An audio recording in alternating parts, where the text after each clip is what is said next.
and welcome back to Nearly Nerds. Now, when we started this channel, we had plans of doing everything. Hitting games, movies, just nerd culture in general. But as much as I love Pokemon, we have taken it and run with it. And I'm really proud of the content that we've made.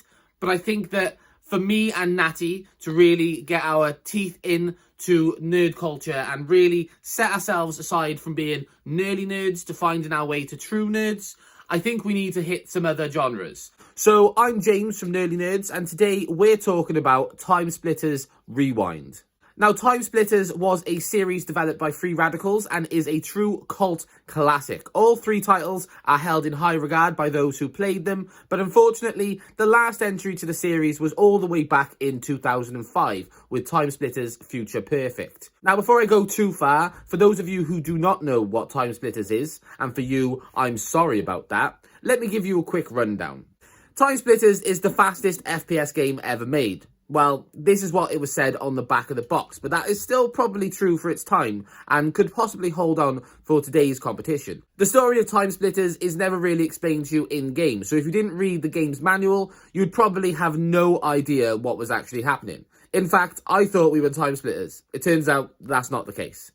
The TimeSplitters are a group of time-travelling tyrants, and your job is to travel to specific times in history that they are invading and prevent them from getting their target. Your character designs will alter as you shift to different times in history, and your outfit being that of someone from that era. It's a fairly simple premise that shifts the focus on gameplay rather than storytelling, but that's the magic of the games. The multiplayer was rich with character customization and map editing. It was a true all-rounder of a game. So why didn't we ever get TimeSplitters 4? Well, reports say that this is mainly due to publishers not picking up the game due to another game released by Free Radical called Haze. Haze hadn't had the reception that they had hoped for. As a result, it seemed publishers had grown more cautious. Carl Hilton, the boss at Free Radical, had even admitted that TimeSplitters 4 maybe was a bit too weird for its own good, evident here by the concepts uploaded to Reddit. So that was it. TimeSplitters was dead in the water, and for almost 15 years the words TimeSplitters were only muttered by nostalgic adults reminiscing about a lost gem. Now, TimeSplitters has crossed hands a few times, but it was never utilised. Maybe there was just not enough of a buzz. Well, this is where TimeSplitters Rewind comes into the mix. A team of TimeSplitters fans have been working in their spare time to recreate the multiplayer and story of TimeSplitters 2. Now, this was first announced in a Facebook post a while back, but has been followed up by multiple YouTube videos showcasing the work that they are doing.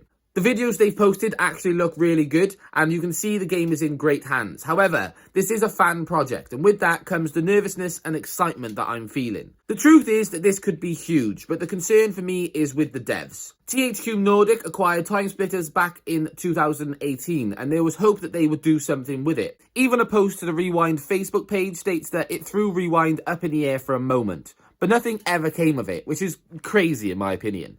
Because personally, I think TimeSplitters has a huge market waiting to be cracked into. Let me explain it from my standpoint. For those of you who know me personally, will know that I didn't play FPS games until Fortnite. I just didn't play shooters at all because I just didn't like them. I adored TimeSplitters, and to be honest, the art style of TimeSplitters and the art style of Fortnite are similar in a way, and maybe it's the art style that twisted my arm to play both of these titles. But Fortnite could have set the blueprint for how TimeSplitters could make a killing, and this is something that is dependent on the outcome of TimeSplitters Rewind. I personally think the TimeSplitters Rewind is our last hope at seeing TimeSplitters actually get a full revamp. If this game gets popular enough, then hopefully wherever the IP is being held in a few years' time, that organisation will see the true opportunity they have. Skins, emotes and cosmetic items are the norm in even the most straightforward, bland titles. But TimeSplitters has a concept that allows for the wacky and the outrageous. Which is why comparing it to Fortnite I think is okay, because we're looking at the possibilities that a game based on time-travelling tyrant killers is literally something that you would never run out of ideas for. I've got a lot of hope riding on the back of TimeSplitters Rewind, and for one, I hope their efforts don't go for nothing, and the week they release their game, THQ release a remaster of the originals, because that would really suck for them. But I do hope that the work they're doing is being noticed by the big guys, and one day, maybe one day, we'll finally get TimeSplitters 4, or a completely new line of titles. Either way, I'll be happy.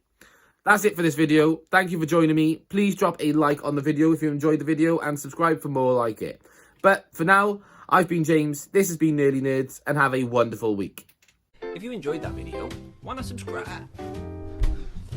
If you enjoyed that video, why not subscribe? It'll help me and Natty continue to do the work that we're doing, and hopefully you'll enjoy it. Thanks!